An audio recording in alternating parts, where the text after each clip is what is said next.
Hi, everyone. Thank you for joining us here today. I'm Mickey Feldman-Simon. I am the founder of I'm Back at Work. I am very excited to have Lisa Karasoon here with us today for the webinar, Putting Good Health into Your Back to Work Toolbox. And before we get started and pass it on to Lisa, I want to make sure that you can navigate the webinar panel. So Lisa, if we can move it to the next slide. So your webinar panel currently looks either like the image on the right where it is all closed up, or the image on the left where it's expanded.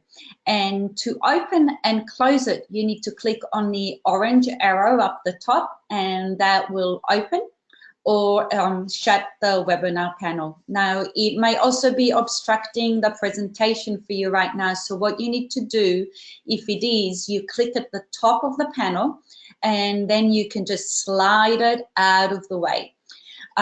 So go ahead and do that if it's obstructing the view of the PowerPoint. Now, in the last 5 minutes of the webinar, we will have a Q&A session, and you can ask your questions by clicking on the questions bar. That's the gray bar and in the panel, and then you will type in your questions in the blue rectangle, and we will address all your questions at the end of the webinar. Now I'm very excited to pass it on to Lisa, who will introduce herself, and I will turn off my video cameras so that we can concentrate on the presentation.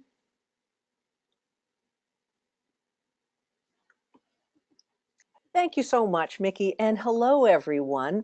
Let me extend my own warm welcome to each of you. I am looking forward to working with you to make your good health part of your back to work toolbox. When I coach my clients, I always like to begin with just a little bit of mindfulness to bring us all into the session, into the moment, and I'd like to do the same thing with all of you.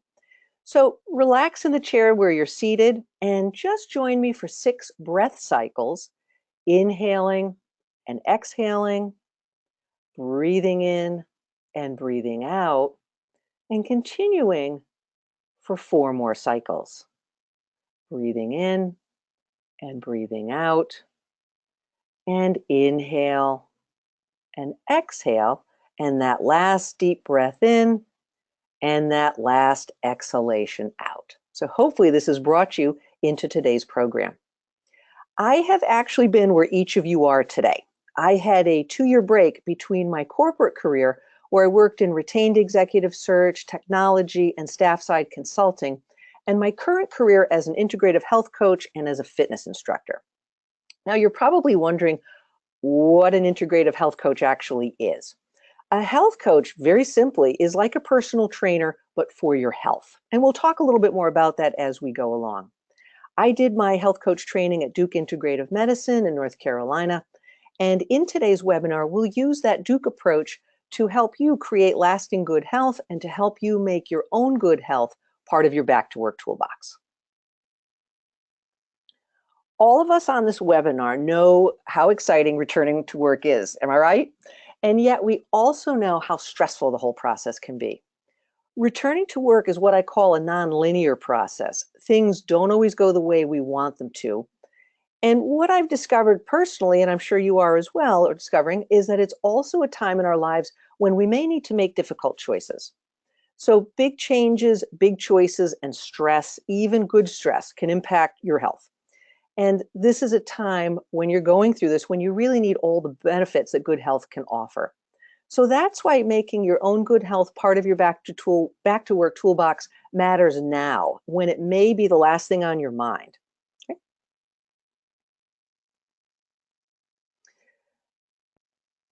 I've divided today's discussion into 4 areas. So we'll start with the Duke Integrative Medicine Wheel of Health. That'll be our framework for today's discussion. Then we'll talk about creating health behavior change, specifically about creating a vision of your own best health. Next up is a self-assessment quiz. And then finally, we'll get around to time. We'll put some time aside to talk about goal setting and beating barriers that can often impede creating your own best health. This is the Wheel of Health that you've just heard me mention. in full color. So what you're looking at is Duke Integrative Medicine's Wheel of Health. The wheel represents 30 years of Duke's clinical experience helping people attain their own best health. The 7 components that you see in the green shaded area of the wheel and the 2 wraparounds in blue are all factors that Duke has found healthy people have in common and generally in balance. Now, what's important to notice here is that you, and that's why it's in capital letters, are at the center of the wheel.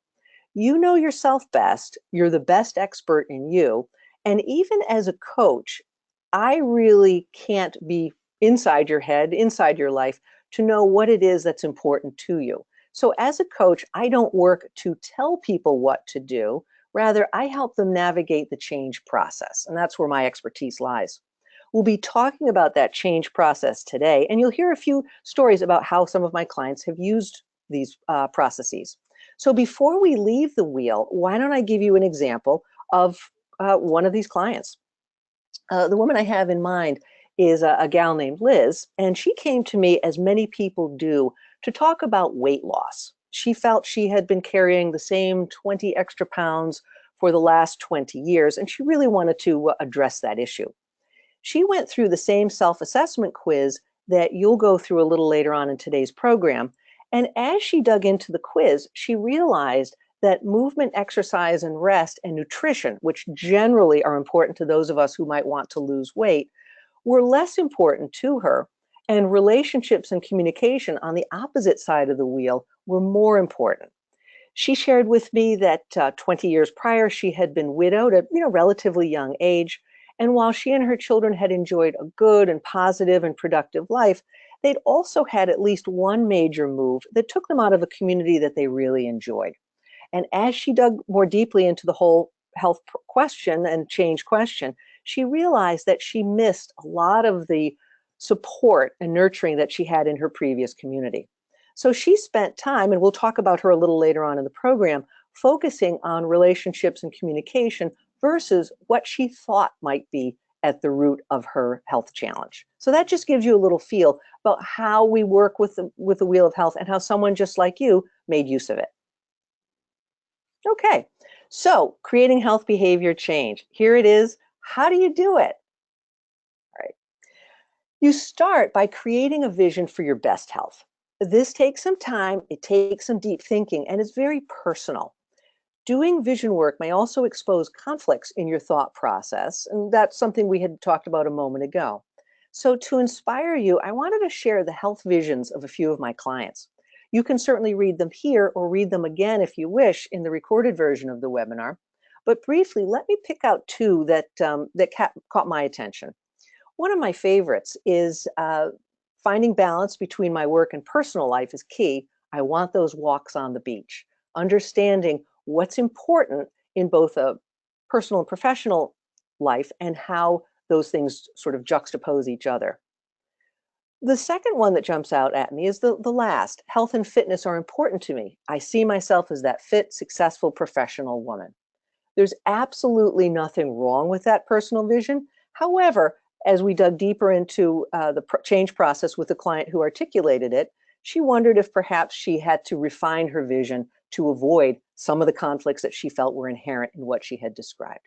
So this just gives you a feel of what others in circumstances similar to yours have done with the question of vision and how you might work with it yourself. All right. Let's jump into this quiz that I keep talking about. Before we start the quiz, take a moment and just find a piece of paper and pencil or open up your phone, however you're most comfortable tracking some of the scoring information that we'll generate as part of this quiz. And as I mentioned earlier, if you'd like more time with this quiz or any part of the presentation, you can watch the recorded version of the webinar at a later date.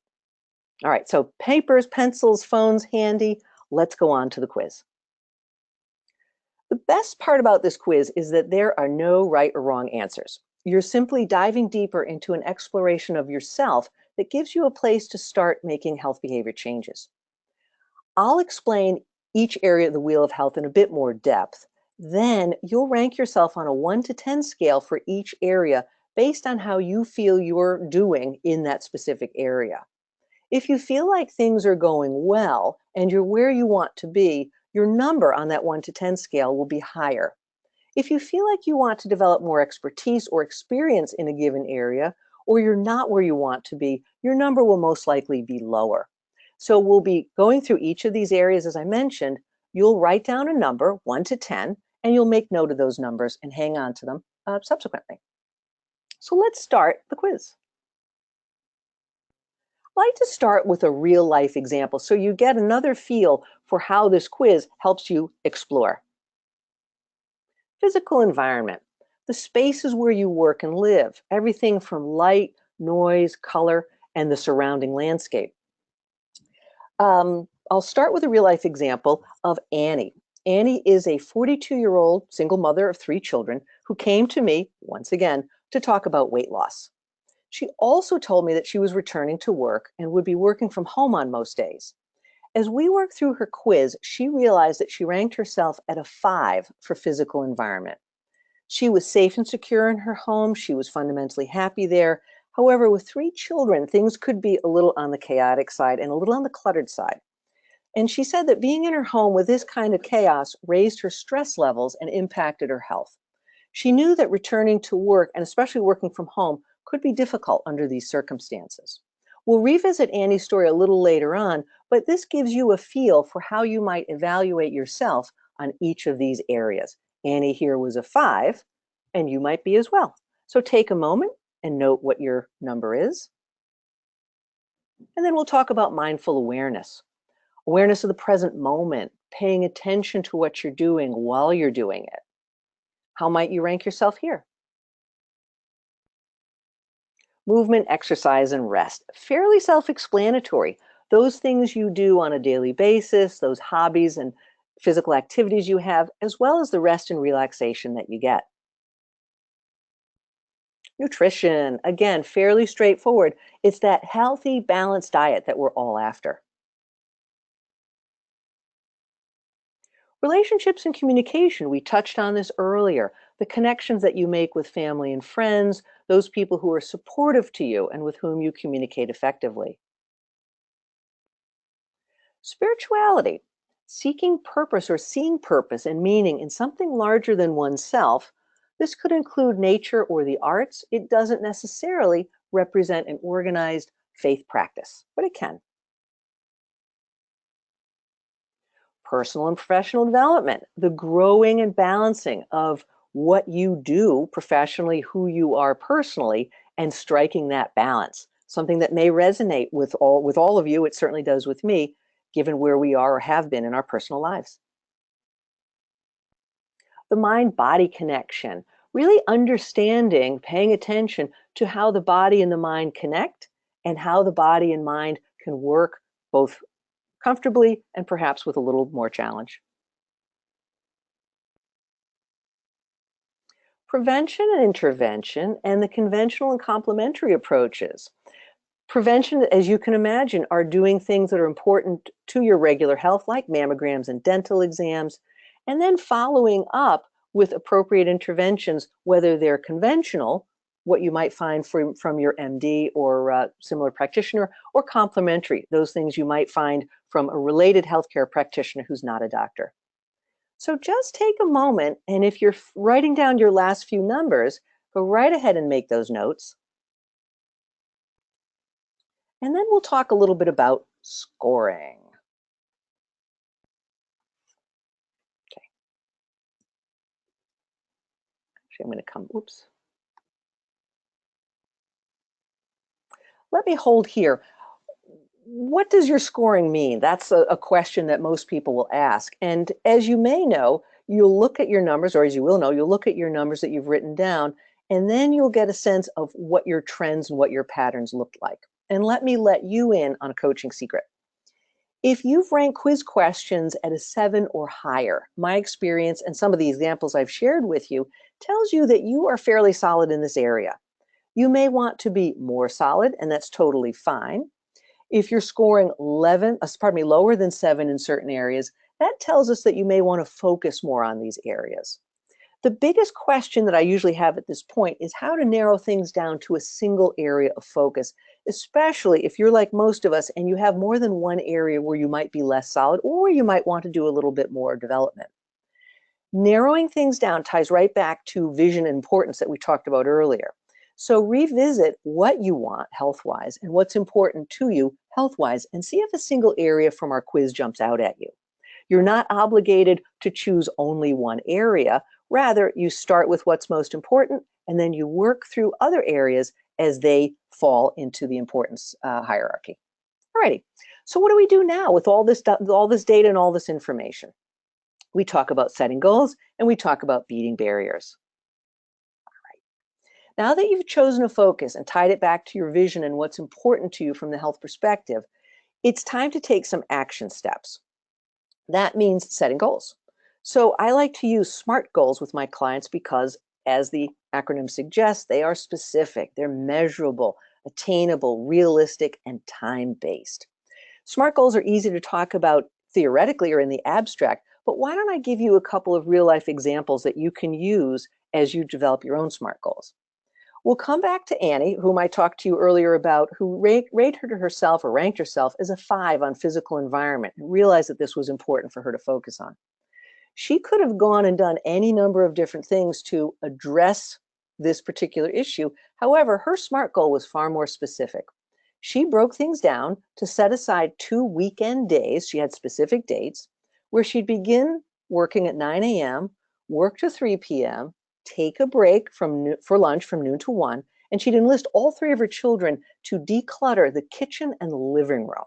Not the whole house, not their bedrooms, but specifically in that block of time on those 2 dates, the kitchen and the living room. So obviously her goals were specific, measurable, attainable. She got it done, realistic, and time-based. She managed to meet those goals, and she managed to avoid, by making those SMART goals, any of the challenges that could create barriers. Sally is someone that I coached as part of a group program I did for an area company. Sally was an upper-level manager in her mid-40s with a job she really liked and a supportive boss and work environment. She shared in this group coaching setting that she couldn't remember the last time she had a mammogram. It turned out that this was 3 years ago.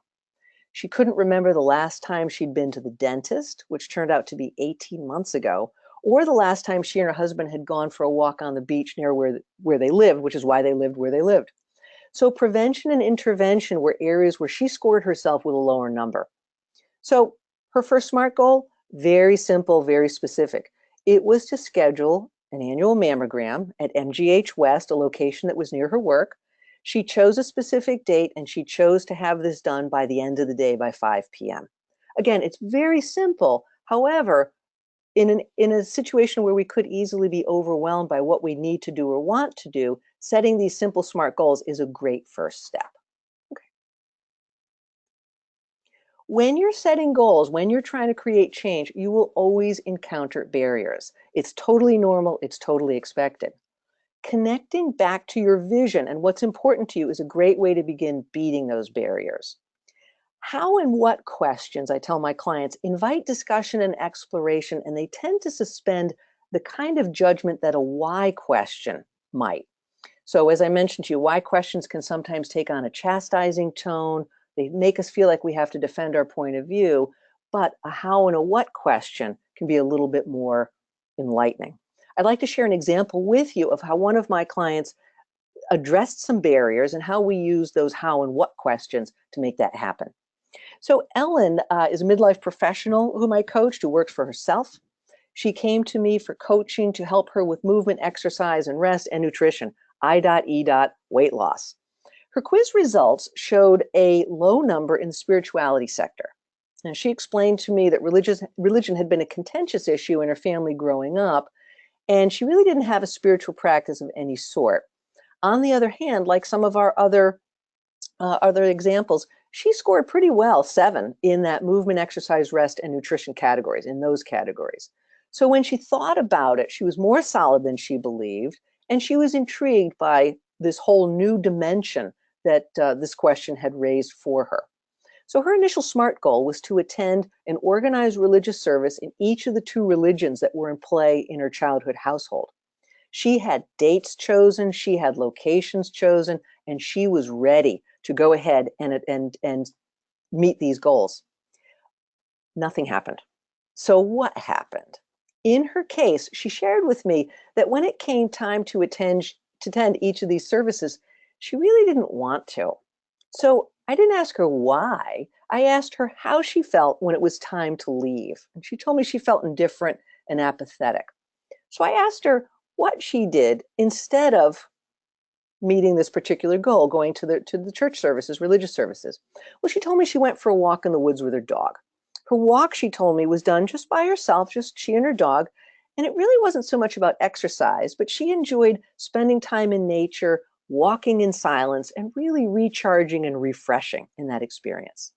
So as we talked a little bit about it, she realized that she was enjoying her own approach to spirituality that way.